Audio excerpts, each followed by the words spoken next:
RingGangRadio.com.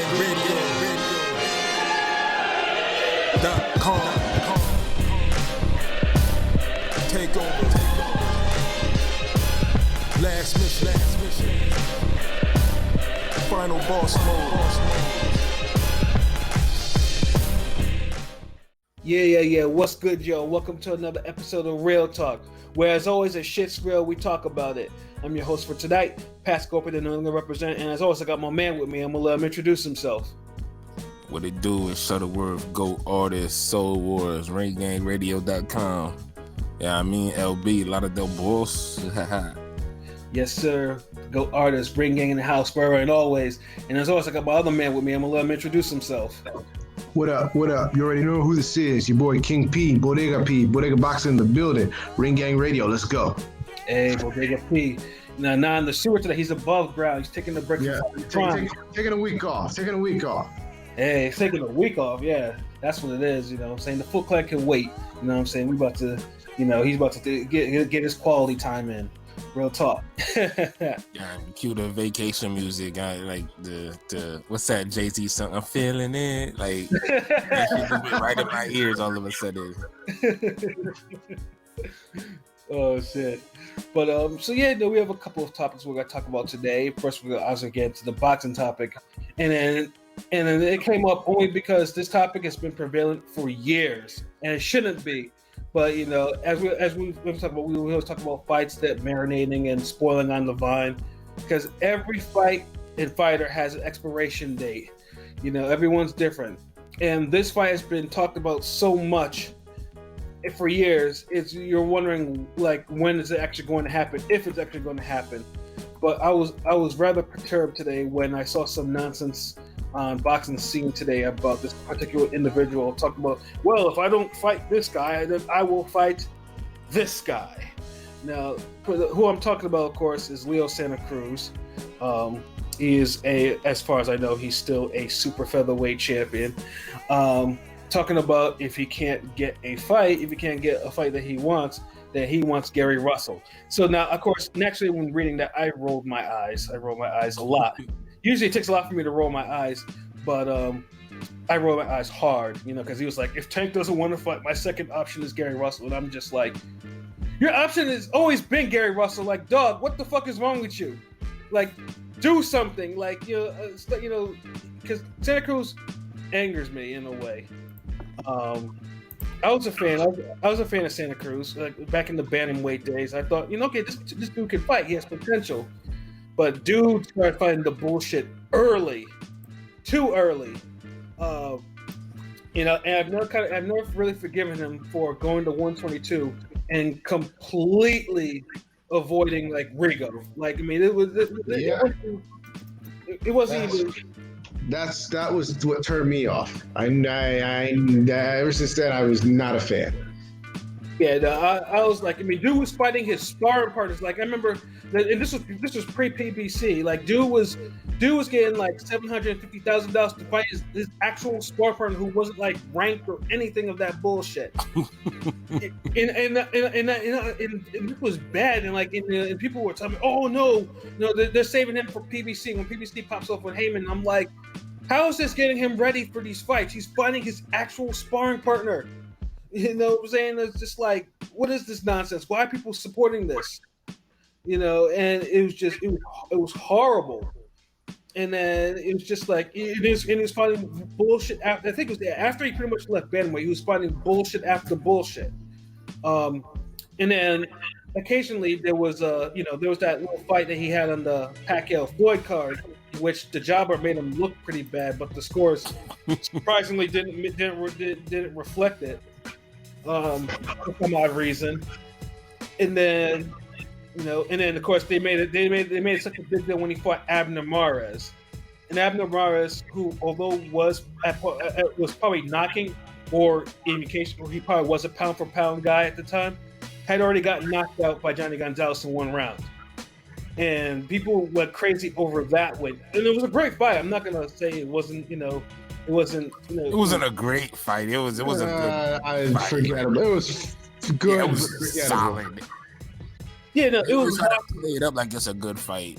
Mars was on the down. Mars was on the downside anyway, but to me, Now the first Frampton Leo Santa Cruz fight was good. yeah. Now we're talking. Yeah, but they get this Abner Mares shit out of here. Like, no one says that was a good fight except for PBC and Showtime or any time they want to go into their vaults. They, because that's the thing. Leo Santa Cruz doesn't have a lot of good fights. So they always got to throw Abner Mares at him because they always want to give that damn, a Mexican war. But, because they don't have nothing else for them. Leo Santa Cruz to attach itself to. Whereas Abner Mares got a whole bunch of entertaining fights. And that's also facts too. I mean, it was. Their first fight was a lot more entertaining than the second. The second fight was probably one of the most boring, volume punching fights I've ever seen in my life. And it's very rare that I say that. I think I've only said that for Leo Santa Cruz. It's just like, but even then I was like, why are you making such a big deal of this Abner Mares? He got knocked out in one by old Johnny Gonzalez. It's not really a good win for him.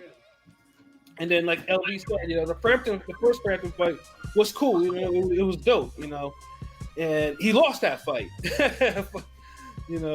But they made it a big thing when he regained when he beat Carl Frampton again, and that was a closer fight than the first one.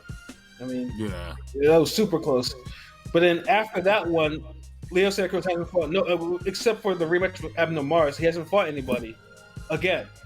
It's just like, what are you doing? And then, his last fight, he in a horrid fight, someone apparently told him that he was a co-main event and for a pay-per-view.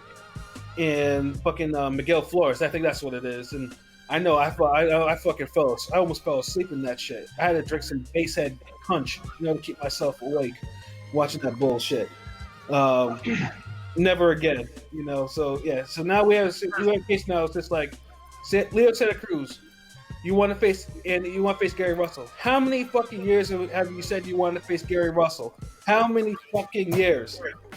You know what I'm saying? It's just like, the shit gets old, and this is one of the things we've talked about on previous podcasts with, potential PBC fights. This is always at the top of the fucking list of fights that they can make that they don't. What is the problem? You know what I'm saying? Like, what is the fucking problem? Like, why can't you make Leo Santa Cruz and Gary Russell get in the ring to fight? Makes too much sense. It does. Like, it could be a PBC main event on its own, or it could even be a nice co-main event for a pay-per-view, because it has significance. It still has significance. Why can't they make this damn fight? Why this shit ain't on nobody's to-do list. Like, them niggas act like they don't care enough to fight each other. Like, just his response. Oh, I think I'll fight Gary Russell. Oh, just leaving the options open. Like, so blasé about it that I'm not even taking it seriously. And the funny thing too is, like, they fought in the amateurs and Gary won, and I think Gary won that fight. So it's just like they have a background. They had titles. They were featherweight champions at the same time. For good. And it's just like, and I think he still is a featherweight champion. And yes. So it makes too much sense. Like, they could easily unify two of those belts.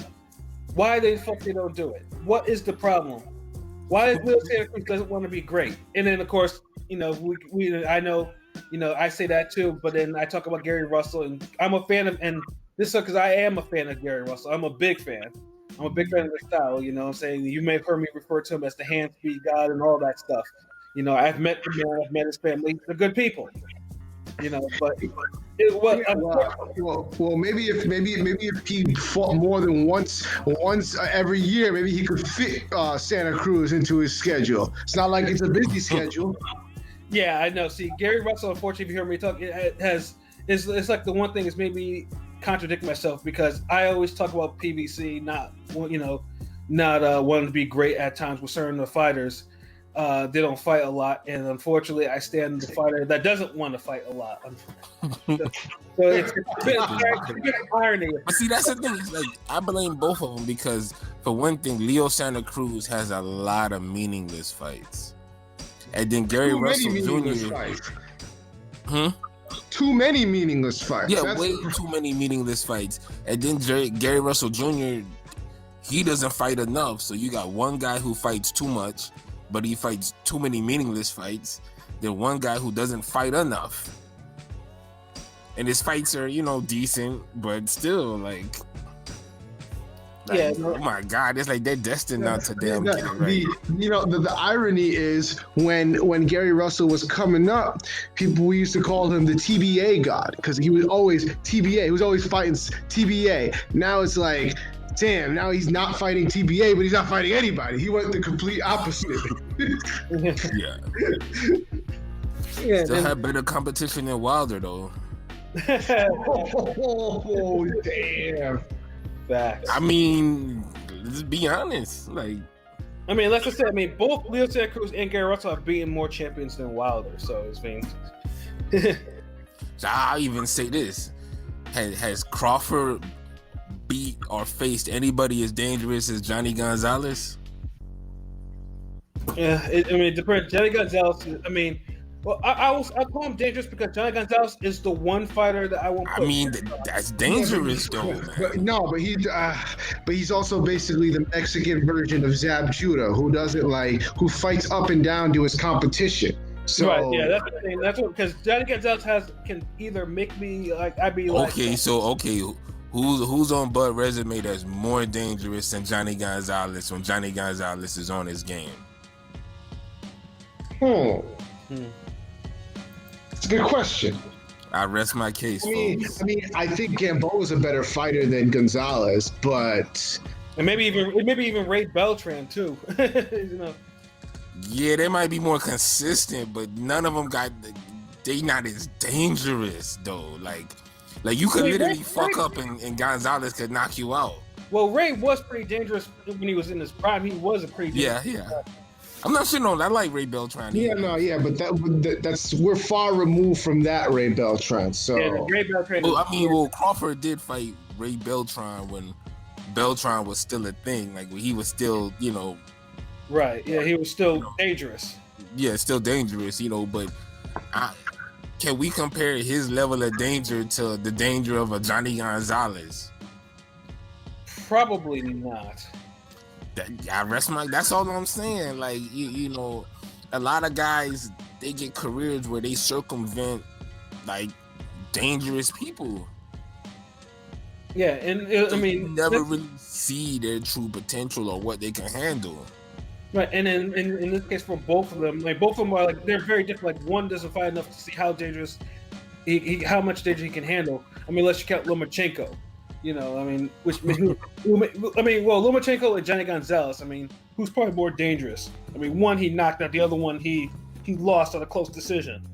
Close. I'm gonna leave that one alone. And then you got Jojo Diaz, who now is a champion.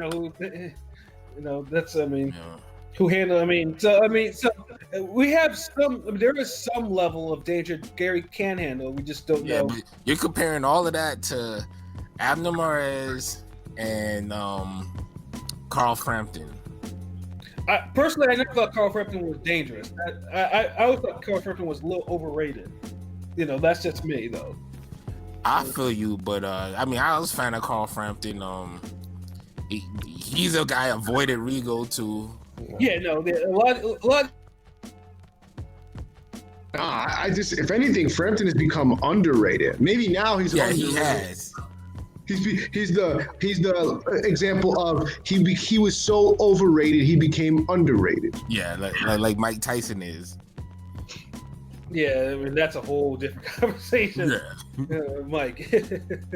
But this is the thing. Remember, Carl Frampton was looked at as a 50-50. That was Leo Santa Cruz fight to prove he's worth it. Remember, at least Frampton beat Scott Quigg coming into that fight.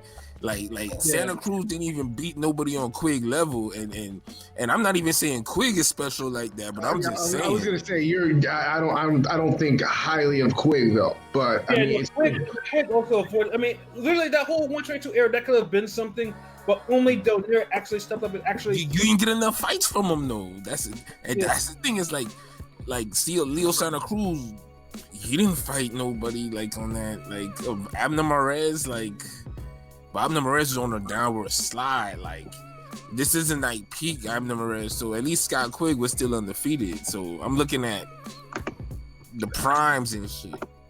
Right. Yeah, and then I don't know. I feel like when looking back at it, all those guys fought too many guys that like they were too busy fighting the Kiko Martinezes of the world instead of fighting each Kiko other. Martinez was durable and was a good opponent back then too. It wasn't until Gary Russell got him, you know. Yeah, no, Kiko Martinez Kiko Martinez at one point was dated. I mean, he is a former champion too. But at that point, he was passed around by everybody. Yeah, because everybody wasn't fighting each other, so Kiko Martinez was like that guy who was fighting everybody because no one wanted to fight each other. So he had to go through all the wars. I mean, he fought like Frampton twice. Yeah, he fought Frampton twice. Those were good fights. Well, the first one I think was. I kind of remember. He fought Quick too. Santa Cruz. I mean, Gary Russell. Even Warrington too. Yeah. Yeah, like dude, that imagine if all these guys fought each other. Like, yeah, that would make them scratch. They're from a whole other era, and he fought Frampton. Yeah. So I feel like this, like you can't even compare Frampton to Leo Santa Cruz because I feel like Frampton fights tougher fights than Leo Santa Cruz has, and I think Leo Santa Cruz has had way more fights. Yeah, no, he has. I mean, Leo Santa Cruz is like I think. I mean, I told this the reason why is I think he got spoiled on the money that Heyman, Al Heyman pays him. I always say that too. Like he got paid. I mean, Leo Santa Cruz named his son after Al. Yeah. Dude owed everything to Al Heyman. He's probably the most quintessential Heyman fighter out there, outside of Floyd. But in Floyd, in the case, But I don't think Leo Santa Cruz. I mean, at some point, and this was probably before he went to featherweight, he just thought, hey, you know what? I'm getting these checks for fighting like these nobody ass fighters. So let me just do what I need to do and just get this money, and then maybe I'll take a shot if the price is right. Which that one fight was the Frampton fight, which he lost, the first Frampton fight. But yeah. You're gonna have a Hall of Fame career, but it's gonna be a shallow one. You're just gonna look at accomplishments. This is where Hall of Fame kind of gets like. People are doing that for Crawford. I feel like he shouldn't be in the Hall of Fame either, nigga. I agree. It's the Hall of Fame, not the Hall of Very Good. Like, what is wrong with you? The accomplishments are very good, but the opponents, like the names listed in the accomplishments, just don't wow me. Like. Yeah, I mean that's the thing. I mean, you will never find too many fighters that are three division weight champions, and then one of them he actually unified all four belts. You won't find that in boxing. But when you unify the Injustice League, like, bruh, like this is one thing. I know you want to big up Crawford's damn, his merry men, the unifications at 140, but. Those names just don't do it for nobody. I mean, me and you had this conversation too between when I say this and then when I talked about Gotti not going in the Hall of Fame. He shouldn't be in the Hall of Fame. Yeah, but Gotti had famous fights. He didn't have famous accomplishments. The fights were famous enough. No, he shouldn't have been in the Hall of Fame either, Gotti. But like now, go ahead, LB. Go ahead, P. No, I was just like I'm looking. When you look at these dudes' resumes, it's like who? Like just like LB said, like niggas is becoming undisputed by fighting the Injustice League. That's like if Batman were to like be champion, but Batman didn't fight no Joker. Like he fought a Penguin, fucking the people that nobody cares about. Like the fuck. Yeah, to be undisputed in a division, especially in 2020. Yeah, well, that's really the reason why we don't see it that often is mainly because of politics and giving people don't want to pay the sanctioning fees. It's a whole nother bullshit going on. Not really the politics more. Right, and like I said, although yes, to unify a whole division is good, but the names. Those are the ones that what is he? I mean, to me, the baseline to go into the Hall of Fame should be someone, let's say, maybe a Zab Judah at least, because Zab should make it. Yes. Yeah, I feel like Zab has a better case than like a Crawford or a damn Leo Santa Cruz. No, he absolutely does. I mean, because he was undisputed, but the thing is, Zab has a lot of good B wins, and he has an A-level win with Corey Spinks, whereas and he also had horrible losses, which I won't want. Yeah, but at least he was in 2 divisions and he fought the names. Like we could have mythical matchups with Zab and kind of know how shit'll go, but with Crawford, we don't know. Like he hasn't even fought guys who are dangerous. He's fighting guys who might have good records or little good names, but we don't know. Like we don't know how he would deal with a Teddy Reed or a Ben Tacky. Sheesh, with a blast from the past. You know, I'm just saying, like these dudes can fucking crack. They tough and they came forward to punch with bad intentions. Like if Mean Machine is dropping dude, like you can't tell me they don't have a chance. True. Remember, Stewart didn't want Forrest to fight Teddy Reed because of the damn shoulder.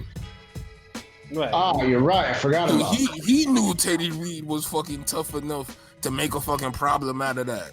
Shit funny. It makes me think of like, I just seen an interview with Zab, and Zab said his toughest fight, the fight that they said they didn't want him to fight at the time, was Ward.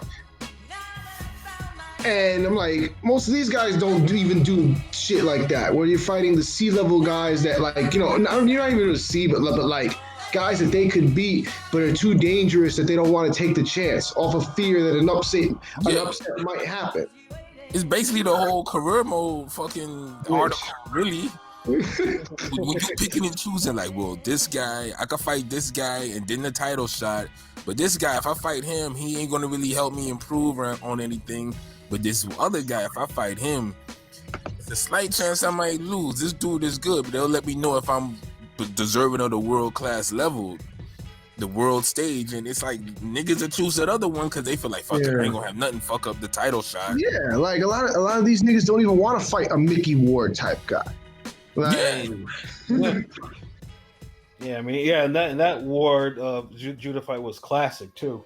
Yeah, so when you look at that, like, you know, a lot of guys got these meaningless fights. Like, but see, that's not a good thing in this day and age. Having a classic, memorable fight with a guy on that level, like, and no disrespect to Mickey Ward, but I'm just using it as an example. You have a good fight with a guy that's less talented than you, even if it's a good fight, people consider it a good fight because you struggle and their value gets hurt, and everybody doesn't want their stock to drop. It's really all about stocks, right? Well, in this particular, you gotta believe in yourself, man. Like, you gotta say, okay, that was a tough fight. I'm gonna learn and look better the next time. Like, well, to be fair, Mickey Ward was not. Mickey Ward was like, I wouldn't say he's like an Emmanuel Augustus, but he was not looked at if you lost to him, he like, you know, look, oh, you're a bum or anything like that. I mean, yeah, because he was a solid dude. No. I'm not, like, I don't mean Mickey Ward himself. I'm just using an example of a Mickey Ward type fighter because a lot of people feel like I mean, I don't even know. Like, I'm trying. No. I get you. Okay, I give you a better example. It's the same way we looked at Berto for having a tough fight with David Estrada. Yes. Okay. Yes. That's a good example. That's a good, yeah. I mean, same way we looked at it. Although that made me be even more disgusted about Berto because Of course you would. Of course. But see, if you were a Zab fan, you got frustrated, but you still believed in the talent. You still knew he was good. Like, the thing is with Berto, you didn't really see like the level sometime.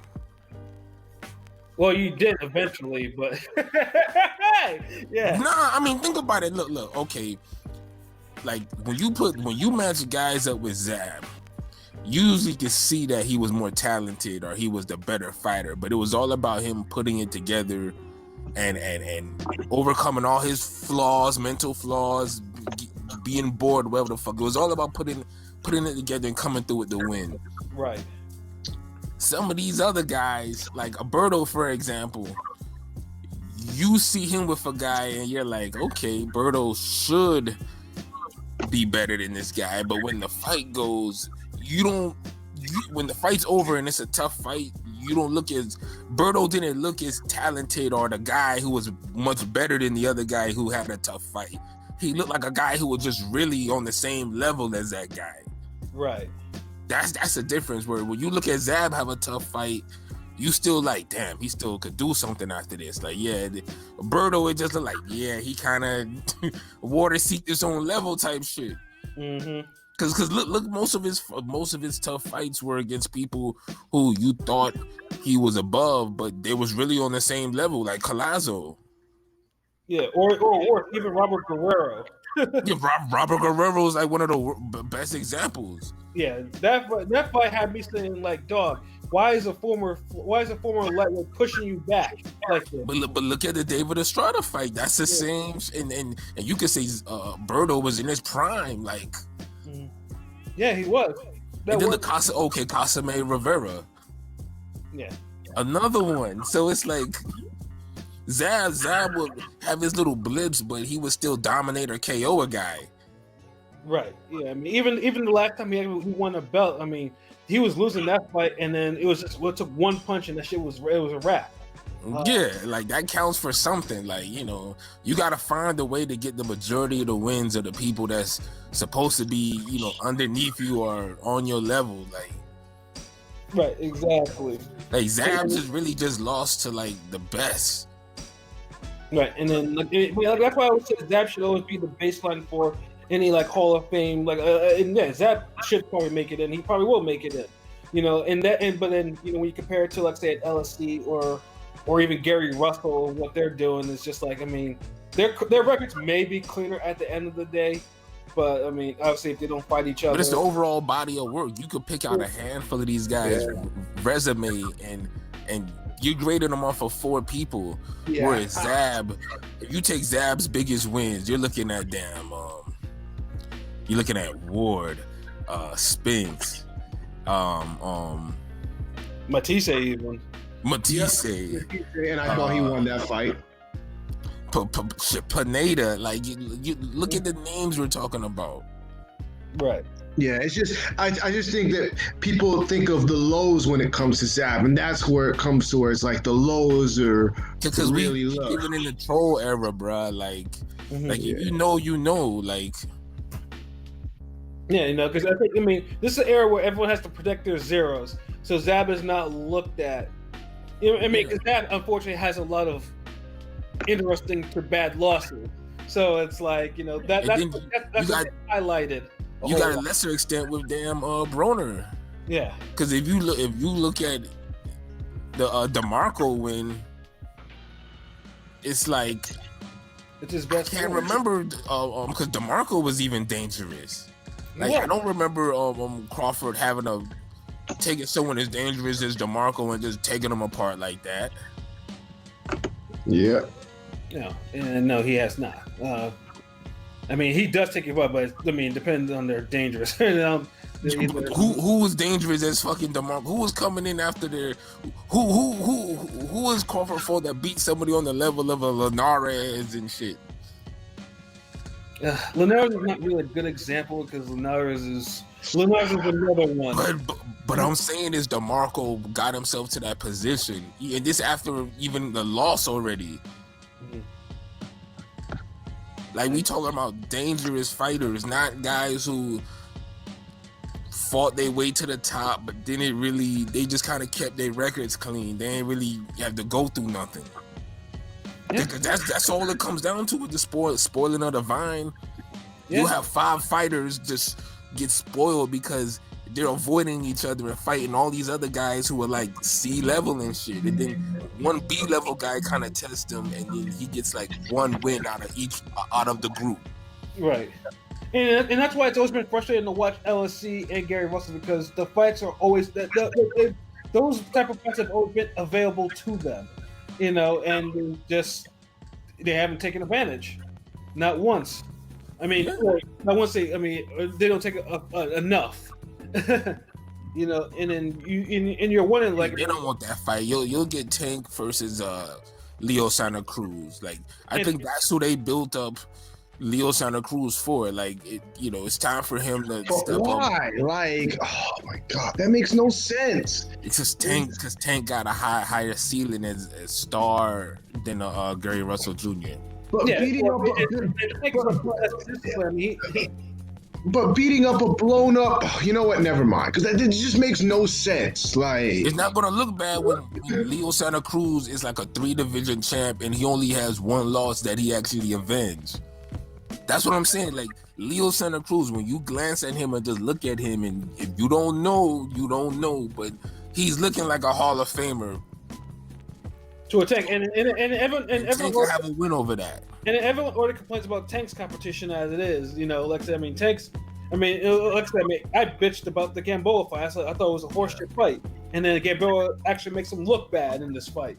So Leo Santa Cruz is a great opponent for Tank, but the thing is, with the way Tank looked against Gamboa, you can't even. It's not a guarantee. Yeah. But it's a damn good alley-oop. Yeah, because it's like, okay, LC for his faults is still seeing that as prime, and even though LC hasn't done a damn thing at 130 to make. Now, I don't think LLC is like Golovkin versus Brooke Jacobs prime now. Like, I don't think he's peak anymore. Like, yeah, no, he's on the slide. Like, watch his next fight.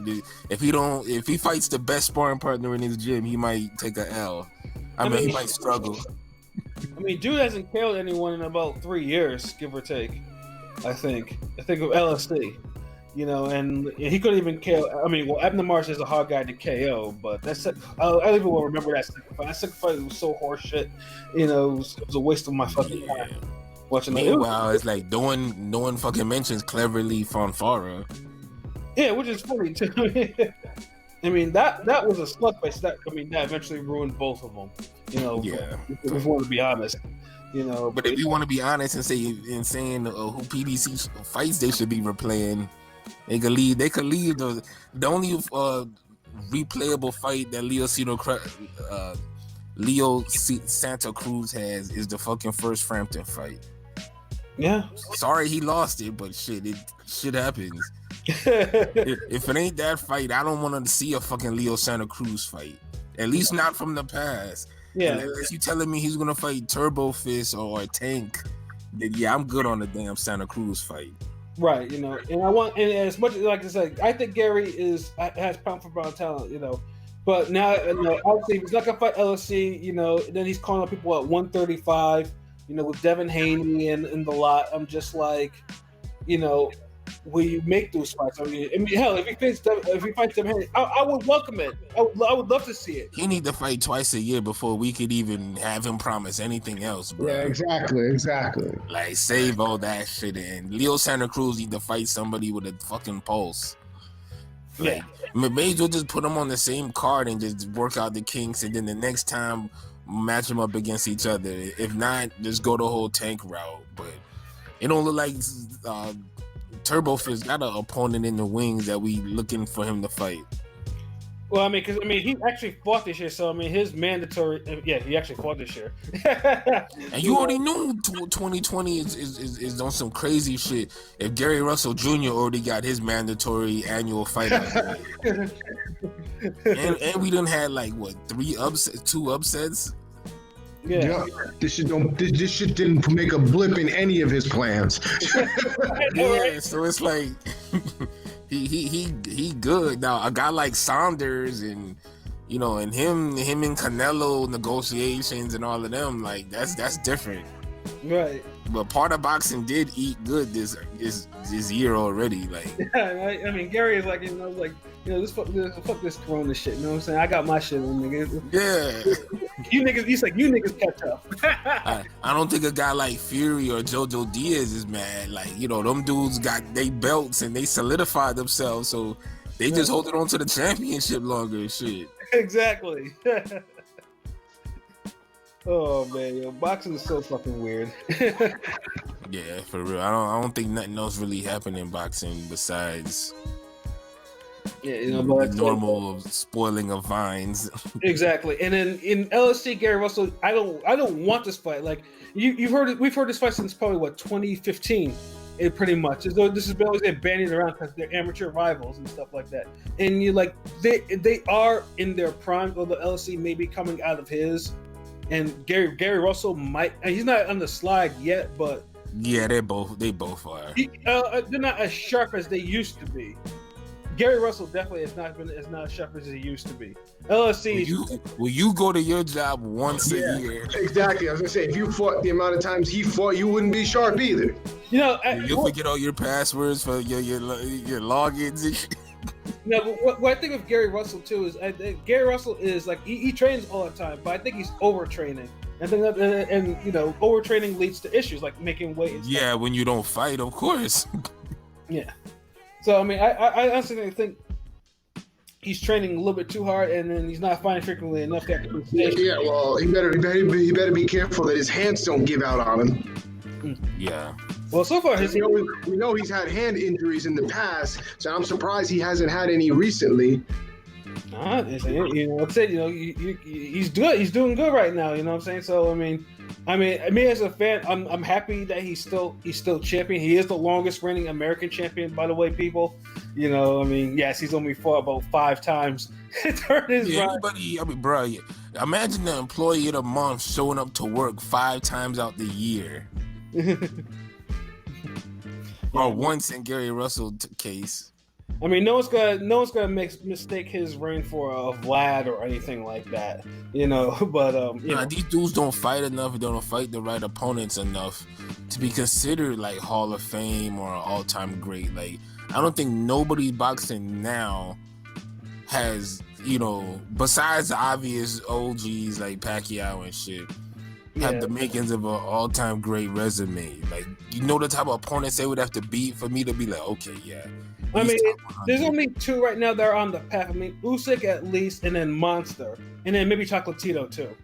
I mean, Chocolatito already all time. No. Chocolatito's already in. So. All time great. Fuck out of here. Ain't no. Then I'll say Usyk and then Monster right now. I mean, because they're Philly. Monster more so. Usyk, man. Usyk ain't. Usyk did. I mean, more. I mean, Usyk. I mean, he unified too, but he went through hell to get his belts. So yeah, but it's not enough. It's just one division, and he like, come on. Well, I mean, he's a heavyweight. He's Hall of Fame, but all-time great. Come on. Well, I mean, we'll have to see how he pans out at heavyweight. I mean, at heavyweight, I mean, he's gonna have to do some work at heavyweight, but he's on the path. Like Monster too. Yeah, Monster, I mean, he on the path, but I don't know about all-time great path. He Hall of Fame off rip though. I mean, it depends on. I mean, it depends how his heavyweight career. Like, if he's either going to be a Holyfield or Mormac, you know, fucking heavyweight. Yeah. You know, like Lomachenko, I feel like could be all time great if he get a few more big wins. Yeah, well, Lomachenko doesn't seem to want to fight. I mean, you think? I mean, if he unified 135, then he'd be up there. I mean, but it depends on the opponents right now. Like if he was to beat Teofimo Lopez, that'd be a crazy good win. And then Haney too, because I mean, those. If he was to beat Haney too, like, bruh, he's an all-time great. Like, you cannot tell me like he. I mean, I'd still shit on him, but I'd shit on him just off GP, not because like, you know, any type of, you know, facts based or whatever. I have to shit on Lomachenko every now and then. You know, hanging ass. Anybody else who appreciate footwork and boxing, you know. You know, but you know, and then like I said, Monster. I mean, if Monster unifies 118, which he's on the path to do, he can do.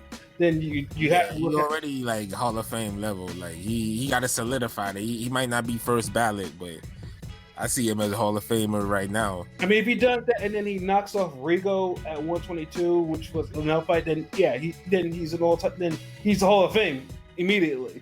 Yeah, I don't think knocking off Rigo, you know, is anything, you know, right now for him. Like I don't think that's gonna be the difference in him being Hall of Famer right now. Well, I mean, the difference is, it depends on what fight. Rigo decides he wants to go down the weight, which I think is suicide, and he's still the man at 122 because no one's looking for Rigo. Beat him. Like when the Cuban School of Boxing reopens, maybe you give me a call. You know, we can see what's up. But no one's really not that last ugly ass fight. Like, nah, I passed. We good. But yeah, no, it's just like we're just tired of seeing fighters fighters that avoid fights or fights that can't make them, that would just only improve the resumes even more. And they just don't happen. LC Gary Russell is just the top of the list. I mean, it's just like you hear about it for years. It's 5 years. They're still talking about, well, maybe if I don't fight him, I'd fight this. And it's just like, no, just make the fucking fight. Like, you're not. I mean, you guys aren't doing anything. I mean, you're fighting. See, that's the thing. Neither one became a star enough for the general public to care. So it's like they kind of help. They kind of fuck their own self up. Like the difference with like Juanma, Lopez and Gamboa. They had momentum. They were bigger stars. Like people cared about seeing that fight. So you blame Abram for rolling the dice with Salido and all that shit. So, but with Leo Santa Cruz and Turbo Fist, it's like you could just blame everyone over there. You could blame them individually, Heyman, the company, all that shit. Well, I will say this though, Gary has never been put in the position to actually be. Gary's personality is not a marketable personality. He's a cool guy, but he's not a marketable person. LFC was given a spot on the Pacquiao Mayweather card. They want to make him a star.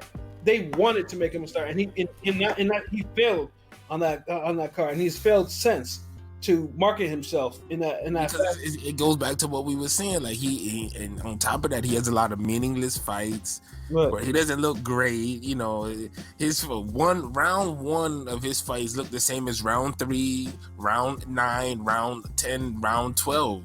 Right, and his opponents are not being properly beaten the shin out of too. It's like, man, they're still kind of fresh, Yeah.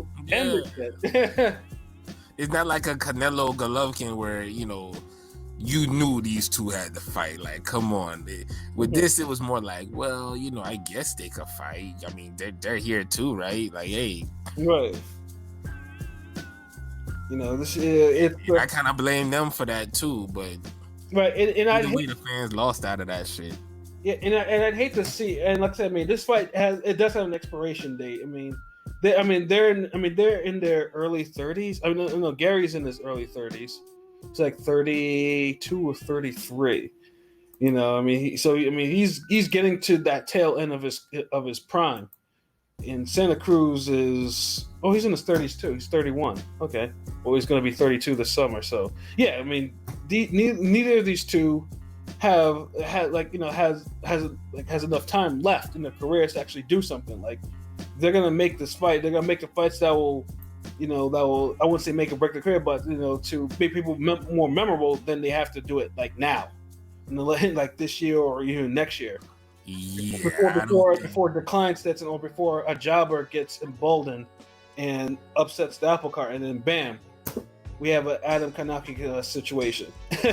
Yeah, I don't think that's happening, bro.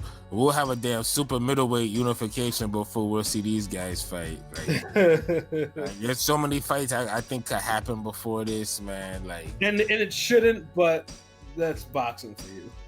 Yeah, I'm done talking about these dudes, man. Like, word. Over expired ass fucking fight. This damn. Yeah. There's too much wolf tickets. Selling wolf tickets. We don't fucking freezer burned ass fight at the bottom of your damn freezer.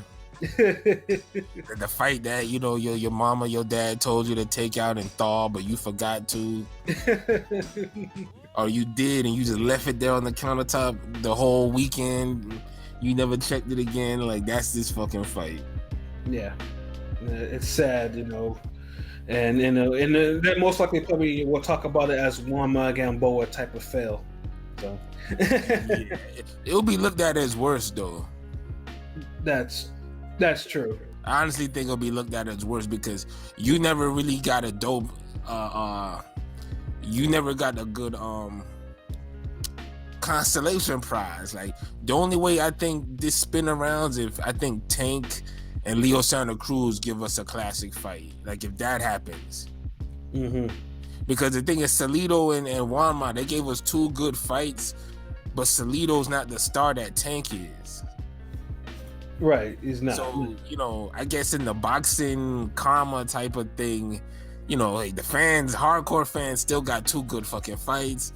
Got some commentary fuckery at the end with the whole, the referee. He gambled against his dad's a gambler. Yeah, and then Carver's like, young man took a lot of punishment tonight.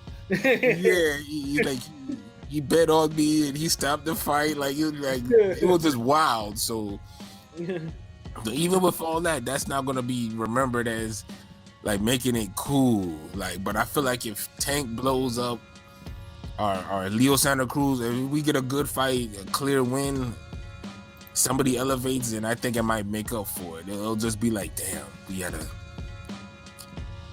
a miss. Right. But until then, as P had said earlier, TBA. Yeah, to be announced. Oh man, but yeah, enough about that.